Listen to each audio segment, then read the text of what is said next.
नमस्कार प्यारे साथियों। आज हम बात करेंगे जेनेटिक्स का एक चैप्टर है ब्रीडिंग मेथड्स। इम्पोर्टेंट चैप्टर है एग्जाम की दृष्टि से। ये प्रश्न आपसे इसी चैप्टर से बहुत बार प्रश्न पूछा जाता है। लॉन्ग क्वेश्चन भी पूछा जाता है, शॉर्ट भी, डेफिनेशन भी और वन लाइनर प्रश्न भी पूछा ही जाता है कंफर्म। तो हम सबसे पहले एक चैप्टर को पढ़ना शुरू करते हैं, ब्रीडिंग मेथड्स, प्रजनन पद्धति। बात आती है कि प्रजनन पद्धतियों की जरूरत क्यों पड़ी। तो प्रजनन पद्धतियों की जरूरत इसलिए पड़ी कि हमें दुग्ध उत्पादन को बढ़ाना था, मिल्क प्रोडक्शन को बढ़ाना था। और मिल्क प्रोडक्शन को बढ़ाने के लिए हमें सबसे पहले नस्लों में सुधार करना था, इसलिए हमें प्रजनन पद्धतियों की जरूरत पड़ी। बात आती है कि प्रजनन पद्धतियां कितने प्रकार की होती हैं। तो प्रजनन पद्धतियां दो प्रकार की होती हैं। प्रजनन पद्धतियां कितने प्रकार की होती हैं? दो प्रकार की होती हैं। फर्स्ट है अंतः प्रजनन। अंतः प्रजनन इसे हम बोलते हैं इनब्रीडिंग। इनब्रीडिंग इनब्रीडिंग और दूसरा प्रकार है बाह्य प्रजनन। बाह्य प्रजनन आउटब्रीडिंग। आउटब्रीडिंग तो प्रजनन पद्धतियां कितने प्रकार की हुई? दो प्रकार की हुई, अंतः प्रजनन इनब्रीडिंग और बाह्य प्रजनन आउटब्रीडिंग। बात आती है कि अंतः प्रजनन किसे कहेंगे? संबंधित संबंधित जानवरों में प्रजनन कराना ही क्या कहलाता है? अंतः प्रजनन कहलाता है। और बाह्य प्रजनन किसे कहेंगे? असंबंधित जानवरों में प्रजनन कराना ही क्या कहलाता है? बाह्य प्रजनन कहलाता है। तो सबसे पहले इनकी डेफिनेशन देखते हैं। अंतः प्रजनन कहेंगे किसे? संबंधित संबंधित जानवरों में संबंधित जानवरों में प्रजनन कराना कराना क्या कहलाता है? अंतः प्रजनन कहलाता है। और बाह्य प्रजनन की परिभाषा क्या होगी? असंबंधित जानवरों में प्रजनन कराना वो क्या कहलाता है? बाह्य प्रजनन कहलाता है। एग्जाम में आपसे बहुत बार पूछता है कि इनब्रीडिंग किसे कहते हैं। तो संबंधित जानवरों में प्रजनन कराना ही क्या कहलाता है? अंतः प्रजनन कहलाता है। और आपसे ये भी पूछता है कि आउटब्रीडिंग किसे कहते हैं, यानी बाह्य प्रजनन किसे कहते हैं? असंबंधित जानवरों में प्रजनन कराना क्या कहलाता है? अंतः प्रजनन कहलाता है। अब बात आती है कि अंतः प्रजनन कितने प्रकार का होगा। तो हम सबसे पहले किसको पढ़ना शुरू करेंगे? अंतः प्रजनन को पढ़ना शुरू करेंगे। तो अंतः प्रजनन खुद कितने प्रकार का होगा? दो प्रकार का होगा।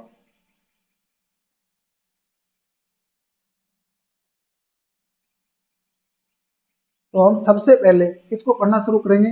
अंतः प्रजनन को। तो टाइप्स ऑफ इनब्रीडिंग, यानी अंतः प्रजनन के प्रकार। तो अंतः प्रजनन दो प्रकार का होगा। एक तो होगा क्लोज ब्रीडिंग। क्लोज ब्रीडिंग और एक line breeding. Line breeding exam में परिभाषा पूछता है कि क्लोज ब्रीडिंग किसे कहते हैं। तो जानवर तो देखो संबंधित होंगे, क्यों? क्योंकि क्लोज ब्रीडिंग किसका प्रकार है? इन ब्रीडिंग का ही प्रकार है। और क्लोज का मतलब यानी निकट। तो परिभाषा बनेगी निकटवर्ती संबंधित जानवरों में प्रजनन कराना ही क्या कहलाता है? क्लोज ब्रीडिंग कहलाता है। और लाइन ब्रीडिंग की परिभाषा क्या बनेगी? दूरस्थ संबंधित जानवरों में प्रजनन कराना क्या कहलाता है? Line breeding. एग्जाम में दोनों ही परिभाषा पूछता है, इंपॉर्टेंट है। क्लोज ब्रीडिंग निकटवर्ती निकटवर्ती संबंधित जानवरों में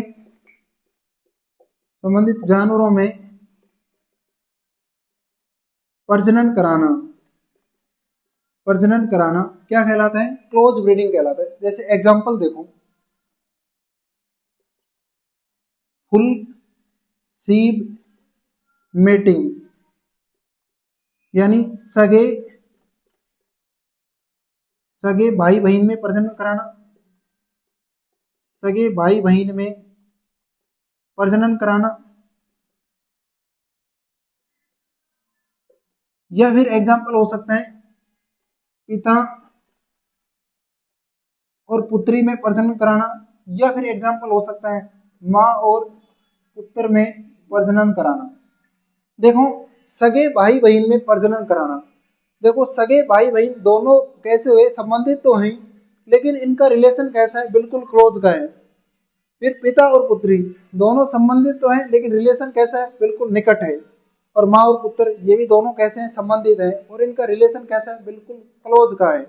तो आपसे एग्जाम में पूछ ले कि क्लोज ब्रीडिंग किसे कहते हैं, तो निकटवर्ती संबंधित जानवरों में प्रजनन कराना ही क्या कहलाता है, क्लोज ब्रीडिंग कहलाता है। एग्जाम्पल फुल सीप मैटिंग, सगे भाई बहन में प्रजनन कराना, पिता पुत्री में प्रजनन कराना, माँ और पुत्र में प्रजनन कराना। फिर पढ़ना शुरू करते हैं लाइन ब्रीडिंग। लाइन ब्रीडिंग की परिभाषा देखो, दूरस्थ संबंधित जानवरों में प्रजनन कराना ये क्या कहलाता है, लाइन ब्रीडिंग कहलाता है। एग्जाम्पल जैसे हाफ सीप मेटिंग, यानी सोतेले भाई बहन में प्रजनन कराना, भाई बहन में प्रजनन कराना। या फिर चचेरे भाई बहन में प्रजनन कराना, भाई बहन में प्रजनन कराना। ये दोनों एग्जाम्पल किसके, लाइन ब्रीडिंग के। आपसे एग्जाम में बहुत बार पूछता है कि अंतः प्रजनन का सबसे धीमा स्वरूप कौन सा है, तो लाइन ब्रीडिंग होगा। अंतः प्रजनन का सबसे धीमा स्वरूप पूछे तो क्या जवाब होगा, लाइन ब्रीडिंग होगा। तो हमने अभी तक पढ़ा कि प्रजनन पद्धतियां कितने प्रकार की होती हैं, दो प्रकार की होती हैं। पहला इनब्रीडिंग, दूसरा आउटब्रीडिंग। इनब्रीडिंग संबंधित जानवरों में प्रजनन कराना ही क्या कहलाता है, इनब्रीडिंग कहलाता है। और असंबंधित जानवरों में प्रजनन कराना क्या कहलाएगा, बाह्य प्रजनन कहलाएगा, आउटब्रीडिंग। फिर हमको इनको डिटेल में पढ़ना शुरू किया कि टाइप्स ऑफ इनब्रीडिंग, अंतः प्रजनन कितने प्रकार का होगा, दो प्रकार का होगा। पहला है क्लोज ब्रीडिंग, दूसरा है लाइन ब्रीडिंग। क्लोज ब्रीडिंग किसका प्रकार है, इन ब्रीडिंग का। तो जानवर कैसे होंगे, संबंधित होंगे। और क्लोज का मतलब बिल्कुल निकट, तो निकटवर्ती संबंधित जानवरों में प्रजनन कराना क्या कहलाता है, क्लोज ब्रीडिंग। एग्जांपल फुल सीप मैटिंग, सगे भाई बहन में प्रजनन कराना, दोनों संबंधित तो है लेकिन इनका रिलेशन कैसा है, निकट का है। पिता पुत्री में प्रजनन कराना, माँ और पुत्र में प्रजनन कराना। दूसरा प्रकार है लाइन ब्रीडिंग, परिभाषा होगी दूरस्थ संबंधित जानवरों में प्रजनन कराना क्या कहलाता है, लाइन ब्रीडिंग कहलाता है। एग्जाम्पल है हाफ सीप मैटिंग, यानी सौतेले भाई बहन में प्रजनन कराना, यानी ये दोनों संबंधित तो होंगे लेकिन इनका रिलेशन क्लोज का नहीं रहेगा, थोड़ा दूर का रहेगा। फिर दूसरा है चचेरे भाई बहन में प्रजनन कराना, ये भी किसका एग्जाम्पल है, लाइन ब्रीडिंग का। एग्जाम में एक प्रश्न आता है कि अंतः प्रजनन का सबसे धीमा स्वरूप कौन सा है, सबसे धीमा स्वरूप कौन सा है, तो लाइन ब्रीडिंग है। तो एग्जाम में आपसे लाइन ब्रीडिंग भी पूछता है और क्लोज ब्रीडिंग भी पूछता है, अंतः प्रजनन की परिभाषा भी पूछता है और बाह्य प्रजनन की परिभाषा भी पूछता है। अब हम दूसरा पढ़ना शुरू करेंगे, बाह्य प्रजनन। तो अंतः प्रजनन कंप्लीट हो गया, बाह्य प्रजनन को पढ़ना शुरू करते हैं।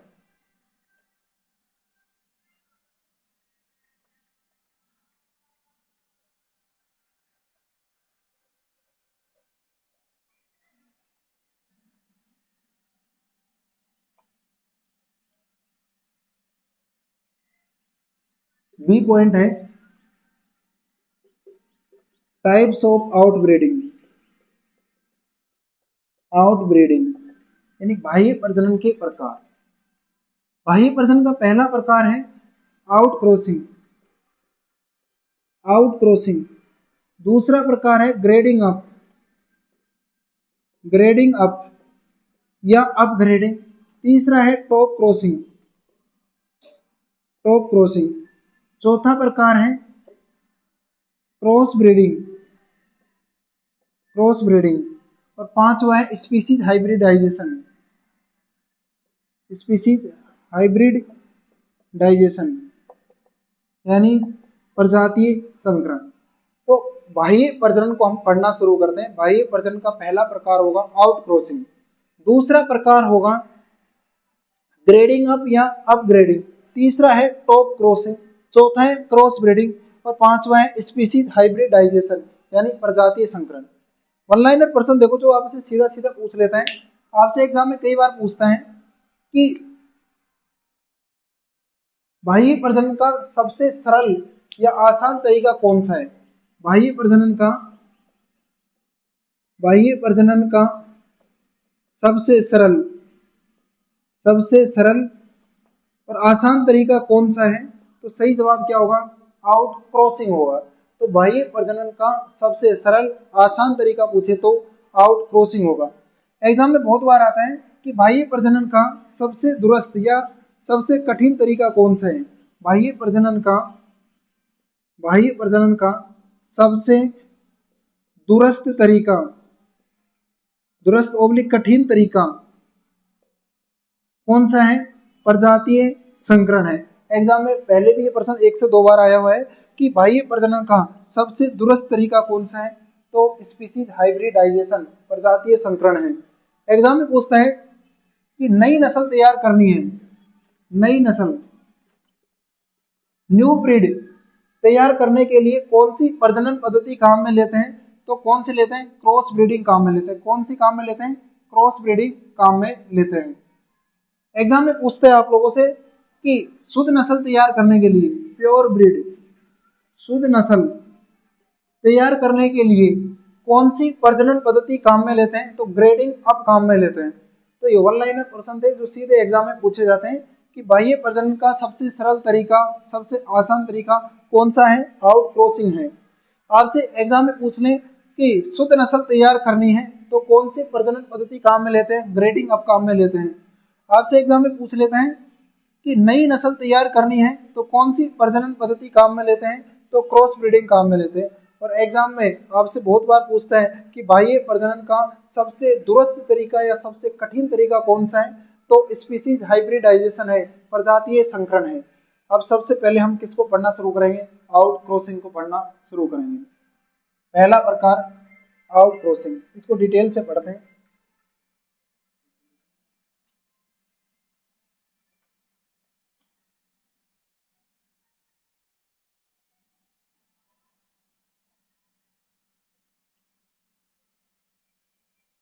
पहला प्रकार आउट क्रॉसिंग, हम एक एग्जाम्पल के द्वारा इसको समझने की कोशिश करते हैं। एक हमने गिर नस्ल का नर काम में लिया है और गिर नस्ल की मादा है। इन दोनों में क्या कराएंगे, क्रॉस करवाएंगे। इनसे उत्पन्न होने वाली संतान तो क्या कहलाएगी, आउट क्रॉस। देखो जो गिर नस्ल है ये गाय की नस्ल है, हमने गिर नस्ल का ही नर काम में लिया है और गिर नस्ल की मादा काम में ली है। इसका मतलब ये दोनों ही किसकी नस्ल है, गाय की है। इसका मतलब प्रजाति क्या है, समान है, नस्ल भी क्या है, समान है। लेकिन जानवर कैसे होंगे, असंबंधित होंगे। क्यों, क्योंकि हम किसका प्रकार पढ़ रहे हैं, आउट ब्रीडिंग का प्रकार पढ़ रहे हैं, आउट क्रॉसिंग। तो परिभाषा बनाएंगे कि एक ही नस्ल के दो असंबंधित जानवरों में प्रजनन कराना जिनकी पिछले 4 से 6 पीढ़ी के पूर्वज क्या हो, असमान हो, उसे हम क्या कहते हैं, आउट क्रॉसिंग कहते हैं। इंपोर्टेंट परिभाषा एग्जाम में आपसे पूछता है। परिभाषा क्या होगी, एक ही नस्ल के दो असंबंधित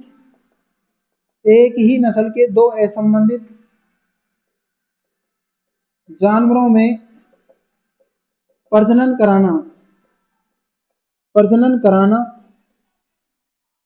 जिनकी पिछली 4 से 6 पीढ़ियों के पूर्वज असमान हो, उसे हम क्या कहते हैं, आउट क्रॉसिंग। तो इसका मतलब ये हुआ कि प्रजाति भी समान है, नस्लें भी समान है, लेकिन जानवर कैसे, असंबंधित हैं। तो एक ही नस्ल के दो असंबंधित जानवरों में प्रजनन कराना जिनकी पिछली 4 से 6 पीढ़ी के पूर्वज क्या है, असमान है, उन्हें हम कहते हैं आउट क्रॉसिंग। और आउट क्रॉसिंग से उत्पन्न होने वाली संतान क्या कहलाएगी? Out cross. तो नोट नंबर 1 लिख लेना, आउट क्रॉसिंग से उत्पन्न होने वाली संतान, उत्पन्न होने वाली संतान क्या कहलाएगी? Out cross. और एक नोट और याद रख सकते हो आप कि बाह्य प्रजनन का सबसे सरल, सबसे आसान तरीका कौन सा है? वो भी क्या है? आउट क्रॉसिंग है। तो एग्जाम में आपसे आउट ब्रीडिंग की परिभाषा पूछता है और उसके विभिन्न प्रकारों की विस्तृत से व्याख्या करवाता है। तो आउट ब्रीडिंग की परिभाषा तो क्या होगी? असंबंधित जानवरों में प्रजनन कराना क्या कहलाता है? आउट ब्रीडिंग, बाह्य प्रजनन। अब उनके प्रकार है, उनकी व्याख्या करवाता है। तो सबसे पहला प्रकार है आउट क्रॉसिंग। परिभाषा सीधे शब्दों में याद रखना कि एक ही नस्ल के दो असंबंधित जानवरों में प्रजनन कराना जिनकी पिछली 4 से 6 पीढ़ी के पूर्वज क्या है? असमान है। पिछली 4 से 6 पीढ़ी के पूर्वज क्या है? असमान है। उसे हम क्या कहते हैं? Out crossing. और आउट क्रॉसिंग से उत्पन्न होने वाली संतान क्या कहलाती है? आउट क्रॉस कहलाती है। और बाह्य प्रजनन का सबसे सरल तरीका पूछे, आसान तरीका पूछे तो आउट क्रॉसिंग। दूसरा प्रकार अपन पढ़ना शुरू करते हैं, ग्रेडिंग अप।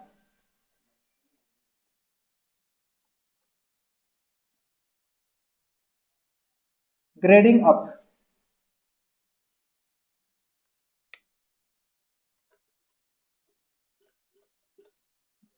ग्रेडिंग अप या अपग्रेडिंग। परिभाषा देखो, उससे पहले एक एग्जांपल से समझने की कोशिश करते हैं। शुद्ध नस्ल का क्या है? नर। शुद्ध नस्ल का नर है। मादा कैसी है? अशुद्ध, अशुद्ध मादा है। अब देखो, शुद्ध नस्ल के नर का अशुद्ध मादा के साथ क्या करवाएंगे? प्रजनन करवाएंगे, क्रॉस करवाएंगे।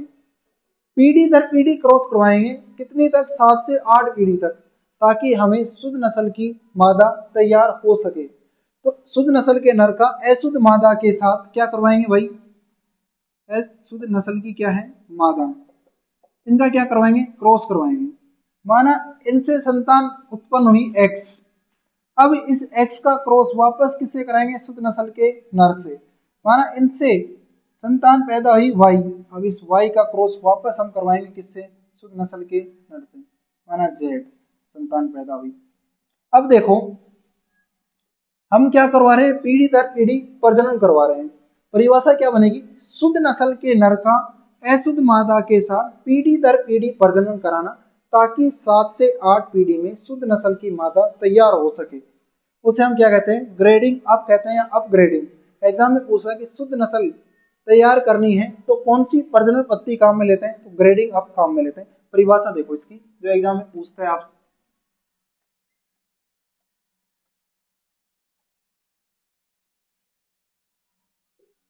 शुद्ध नस्ल के नर का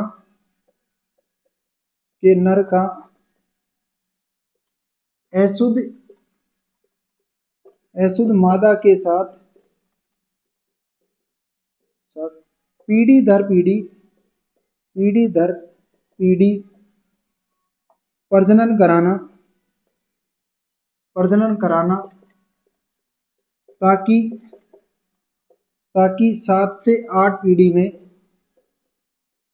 शुद्ध नस्ल तैयार हो सके। शुद्ध नस्ल तैयार हो सके, उसे हम क्या कहते हैं? ग्रेडिंग अप कहते हैं। तो आपसे एग्जाम में पूछ लें कि कितनी पीढ़ी के बाद शुद्ध नस्ल तैयार हो जाती है? तो 7 से 8 पीढ़ी बाद। तो ये आपको एग्जाम में पूछ लेता है, तो ये याद रखना है आपको। तो ग्रेडिंग अप की परिभाषा पूछ ले तो शुद्ध नस्ल के नर का अशुद्ध मादा के साथ पीढ़ी दर पीढ़ी क्या करवाएंगे? क्रॉस करवाएंगे, ताकि हमें 7 से 8 पीढ़ी में शुद्ध नस्ल तैयार हो सके। उसे क्या कहते हैं? ग्रेडिंग अप कहते हैं। तीसरा प्रकार है टॉप क्रॉसिंग, इंपॉर्टेंट है।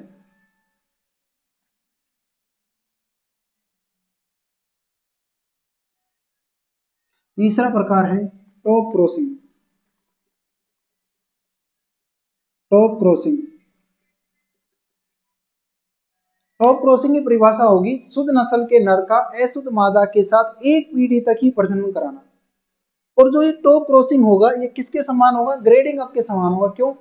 क्योंकि ग्रेडिंग ऑफ में भी हमने शुद्ध नस्ल का नर काम में लिया था और अशुद्ध मादा काम में ली थी, लेकिन वहां तो हम पीढ़ी दर पीढ़ी प्रजनन करवा रहे थे, 7 से 8 पीढ़ी तक, लेकिन यहाँ प्रजनन हम कितनी पीढ़ी तक करवाएंगे, 1 पीढ़ी तक। इसलिए हम टॉप क्रॉसिंग को किसके समान मानते हैं, ग्रेडिंग अप के समान मानते हैं। एग्जाम में परिभाषा आती है, तो परिभाषा क्या होगी, शुद्ध नस्ल के शुद्ध नस्ल के नर का शुद्ध नस्ल के नर का अशुद्ध मादा के साथ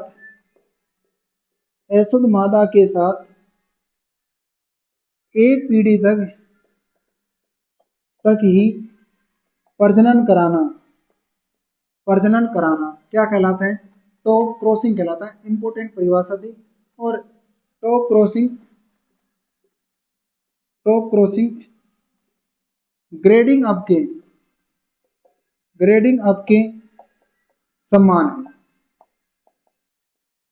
तो तीसरा प्रकार था टॉप क्रॉसिंग, परिभाषा एग्जाम में पूछता है। तो शुद्ध नस्ल के नर का अशुद्ध मादा के साथ 1 पीढ़ी तक ही प्रजनन कराना क्या कहलाता है, टॉप क्रॉसिंग कहलाता है। और टॉप क्रॉसिंग किसके समान है भाई, ग्रेडिंग अप के समान है। नेक्स्ट प्रकार देखते हैं, चौथा क्रॉस ब्रीडिंग।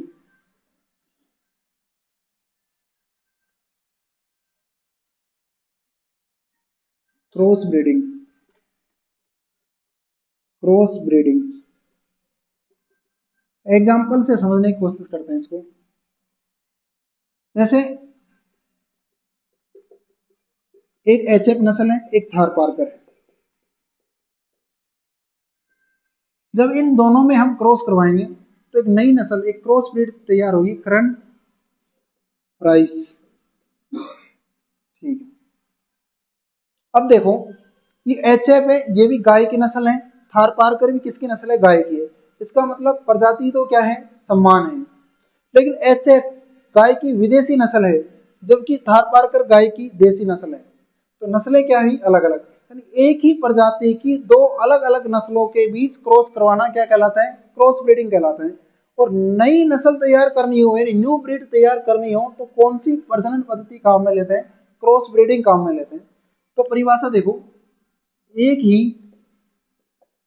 ही प्रजाति की दो अलग अलग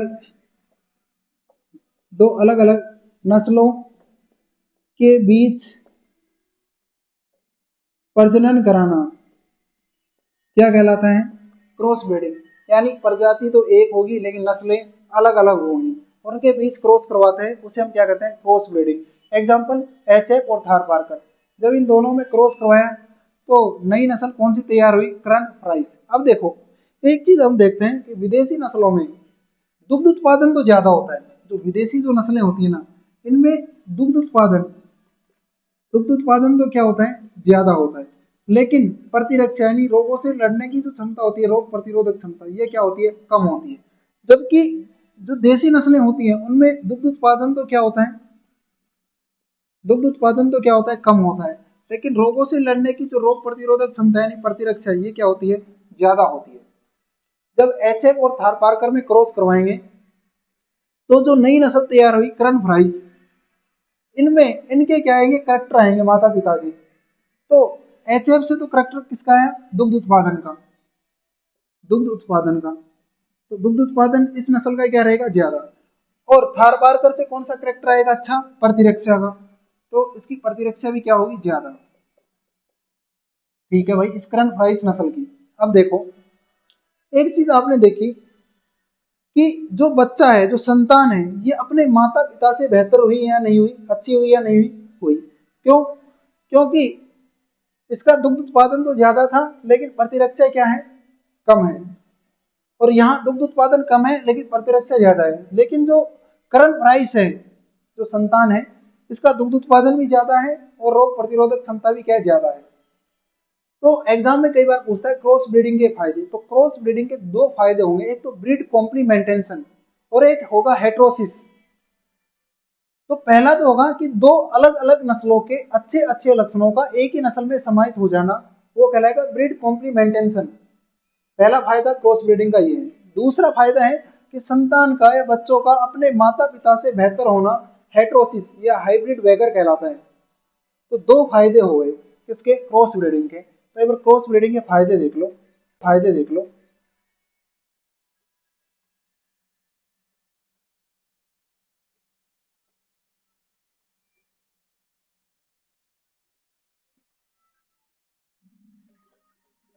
क्रॉस ब्रीडिंग के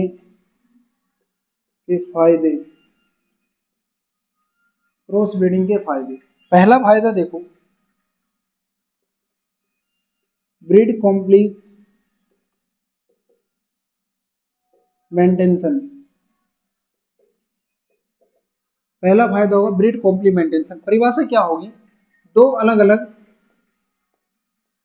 दो अलग अलग नस्लों के अच्छे अच्छे लक्षणों का, अच्छे अच्छे लक्षणों का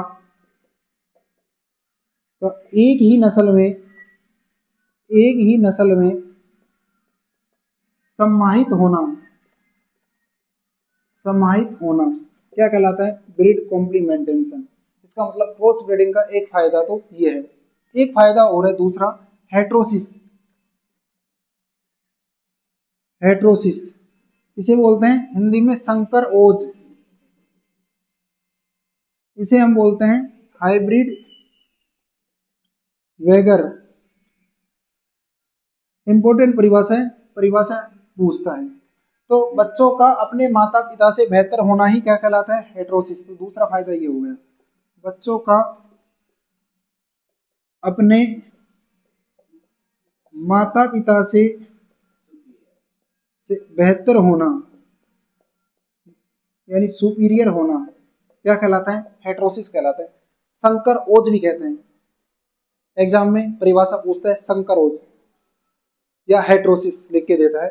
तो बच्चों का माता पिता से बेहतर होना ही क्या कहलाता है, हेट्रोसिस कहलाता है। तो क्रॉस ब्रीडिंग के दो फायदे हो गए। लास्ट प्रकार देखेंगे, स्पीसीज हाइब्रिडाइजेशन, प्रजातीय संकरण। तो ये लास्ट प्रकार आएगा।